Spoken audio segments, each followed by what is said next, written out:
Is 5 minutes enough? 5 minutes, Yeah. absolutely.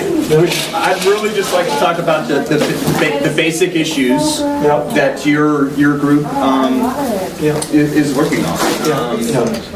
I don't know if I suggested it to you or mentioned it to you, but my father has been teaching earth sciences at USC for 53 years. Yeah. I grew up going out in the field with my father. I've got a lot of background. I'm obviously not a scientist, but I understand dynamics, global dynamics to a certain extent. I understand geology. I understand weather patterns enough to realize at this point in time that this methane issue that I think we're facing right now is one of the biggest issues of our time.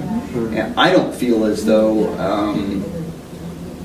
enough people are aware of it. I don't feel as though governments and organizations and institutions are paying enough attention to it. And yet I feel like, again, it's one of the issues of our time. So I know you've been working on this for quite some time. Yep. Can you give us a very quick overview of the Arctic methane emergency, as you would call it, and what it means to us and what potentially we can do about it in the near term? Yes, well, the big thing about the methane is that it's going to come out eventually, and there's vast quantities of it. The carbon, and because it will be generally coming out in anaerobic conditions without oxygen, the carbon will be emitted as methane rather than carbon dioxide. Now, there's under the land permafrost, there's enough carbon to triple the quantity in the atmosphere.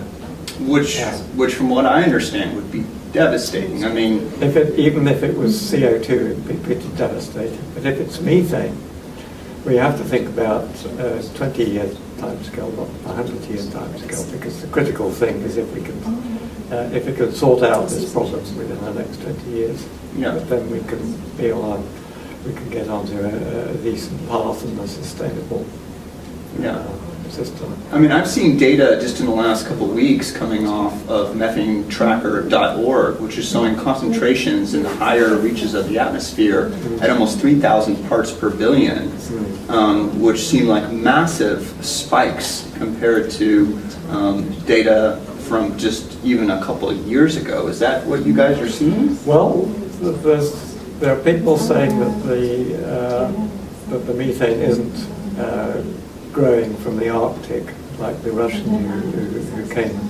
Right. to our meeting. Right. But I think the evidence is that it's growing. How fast it's growing is very difficult to say. Natalia Zakova admitted that they don't have time series, really. So they can't say that they've looked at one spot and it's grown by this much over 5 or 10 years, which would be the nice thing to know.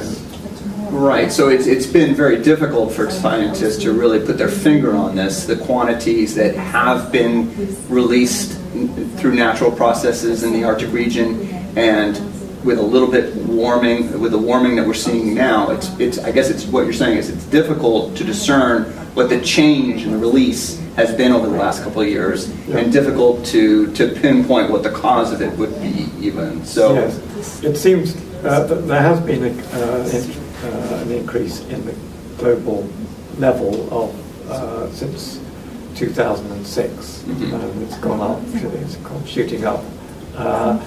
But that anomaly can probably be explained by some wetlands being, inundation in Africa, causing vast areas of wetlands which produce methane. So we can't pin that down to being Arctic, but the levels are very dramatically high in Arctic, in particular hotspots. Now, if you try and say, well, is this contributing to global warming? Yes, but very little. so far. A tiny bit. Now, it would have to escalate 2 or 3 orders of magnitude to get comparable to CO2. Because there's so much CO2 in the atmosphere. You're saying it would have to compound itself by magnitudes of 3 to 4 to reach the current CO2 emissions? 2 or 3 orders of magnitude, 100 to 1,000 times. 100 to 1,000 times. What it's emitting at the moment, because we're talking about 8 megatons per year. Right. Now, if that went up to 800, we'd be close to the gigaton level. Right. The gigaton level is roughly the level at which it overtakes CO2. Right. So taking into consideration an ice-free Arctic in the next 3 to 4 years, let's say, and a 1 degree warming of the Arctic oceans, is there a pretty good likelihood that we could start seeing these gigaton releases, or do you still think that this is something that is decades away before the oceans warm enough to we really start seeing these kind of massive methane plumes, all over the Arctic region and causing catastrophic harm to our environment? Well, I think I distrust the IPCC process because their projections on the warming are so Wrong. so wrong. Right. Even their worst case scenario is unrealistic because it doesn't take account of what's happening in the Arctic. Right. The Arctic temperature is going to go shooting up by 10 degrees or more really quite quickly. And when you're getting temperature increase like that, the permafrost will No? thaw away very, very quickly, much quicker than it is at the moment. So there is the mechanism to get... Right. Right. It sure seems as though there is. And with that 8 or 10 degrees warming that you're talking about, that would also release, I would imagine, a large portion of the methane hydrates as well, too, right? So that there is the possibility for this catastrophic runaway self-amplification happening in the Arctic and ultimately this massive methane release. Yeah. I'm deeply concerned about it. You obviously are as well, too. We have no idea whether it's going to be 10, 20, 50, 100 years. Right. The point is that it will happen. It will happen. It's almost inevitable. It's happened before, right? Didn't it happen 55 million years ago? Yeah, exactly. Right. And if I'm not mistaken, when it happened 55 million years ago, there was a doubling of atmospheric CO2 concentrations in a very short period of time. And then it seems as though then this massive methane release coincided with the doubling of the CO2 concentrations. And it sounds, is short period of time of 13 or 15 years, got a pretty substantial extinct. I have read that the CO2 warming probably increased the ocean temperature at depth by about 2 degrees, and that was enough to cause all the methane hydrate throughout the globe to be released. Right. And then it's self-amplifying until it's all gone. Right. So we don't know the timescale, but what we do know is that if we don't cool the Arctic and break the vicious cycle of warming now, right, we're into this warming from the Arctic, which is going to release the methane. Right. It's irreversible. Totally irreversible. So once you've got Arctic meltdown, you won't be able to get the ice back. Right. And so the Arctic will no longer serve its function as cooling the planet. The refrigerator of the planet. And it controls the climate change. The climate in the northern hemisphere is controlled by having a considerable temperature differential between the equator and the Arctic. Once that differential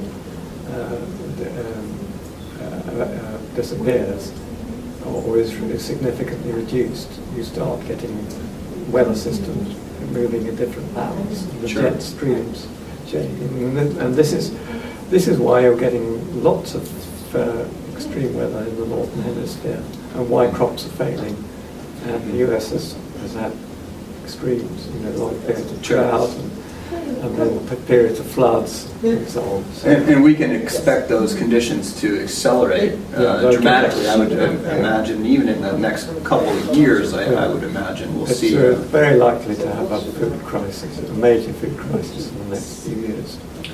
Right, so coupled with the ocean acidification, just warming of the Arctic and the planet in general, the methane issue, these are all incredibly serious issues. And I feel as though they're not being taken seriously at governmental levels, and the IPCC seems to be just glazing over a lot of these very, very important issues. Is it because of the political pressure that exists on the IPCC that we're not getting real accurate information, or what's the problem with the IPCC? Because it seems as though they have good intentions, and yet it doesn't seem like we're really getting honest, accurate information. That's my opinion, but what are your thoughts about that? It's very much out of their comfort zone. You know, they've been working on the basis that things are going to take 100 years, and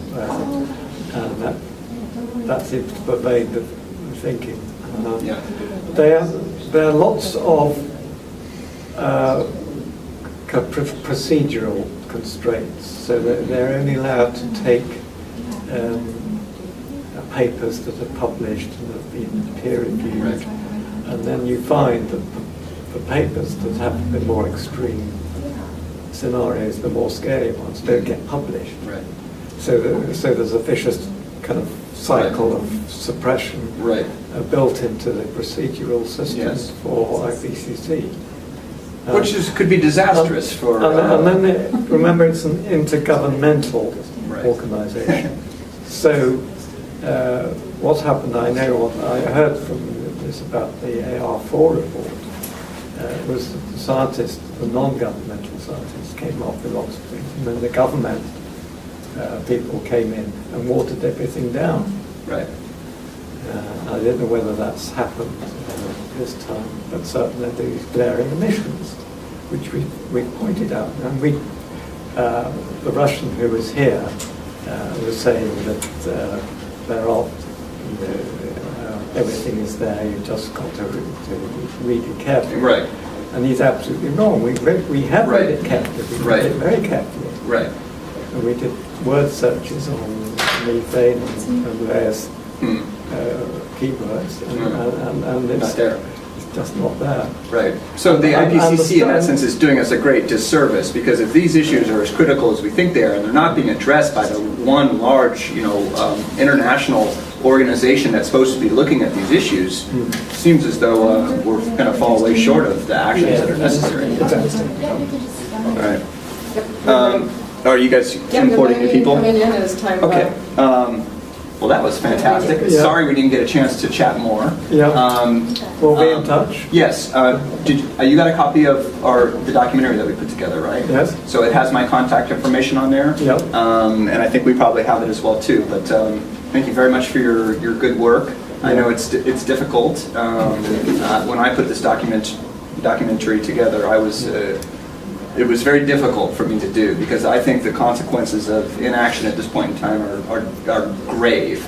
And it scares me immensely to think that we as a species and as a collective don't have what it takes to pull ourselves out of this mess. But hopefully with the good work that you are doing and other organizations that you're associating with, we can wake people up and start doing what needs to be done. Yes. There's one thing I'd like to leave you with, and the thought that if we actually do grasp the nettle and do this, it will actually be rather an exciting project. I agree. And everybody will get excited by actually seeing something done which works. Imagine that, huh? Yeah. And collaboration. Yes. Yeah. Well, I would very much like to be a part of anything that you guys do in the future, so hopefully we can stay in contact, and it was a pleasure meeting you all here in San Francisco. Well, thank you very much. I smile for the camera. Thank you. All right. Right, thank you. Sorry to keep you. We're out of here. Thanks, John. And John,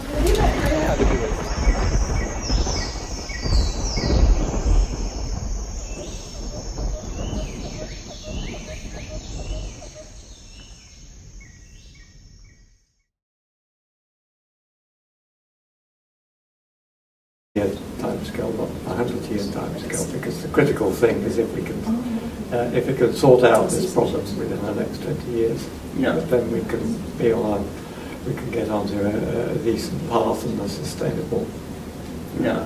system. I mean, I've seen data just in the last couple of weeks coming off of methanetracker.org, which is showing concentrations in the higher reaches of the atmosphere at almost 3,000 parts per billion, which seem like massive spikes compared to data from, I don't feel as though governments and organizations and institutions are paying enough attention to it. And yet I feel like, again, it's one of the issues of our time. So I know you've been working on this for quite some time. Yep. Can you give us a very quick overview of the Arctic methane emergency, as you would call it, and what it means to us and what potentially we can do about it in the near term? Yes, well, the big thing about the methane is that it's going to come out eventually, and there's vast quantities of it. The carbon, and because it will be generally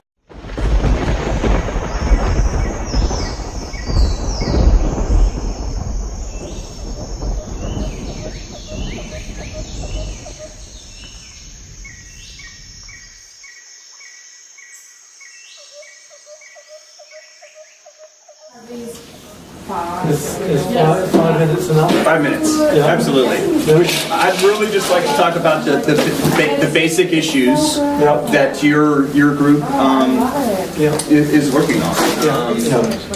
I don't know if I suggested it. Really coming out in anaerobic conditions without oxygen, the carbon will be emitted as methane on carbon dioxide.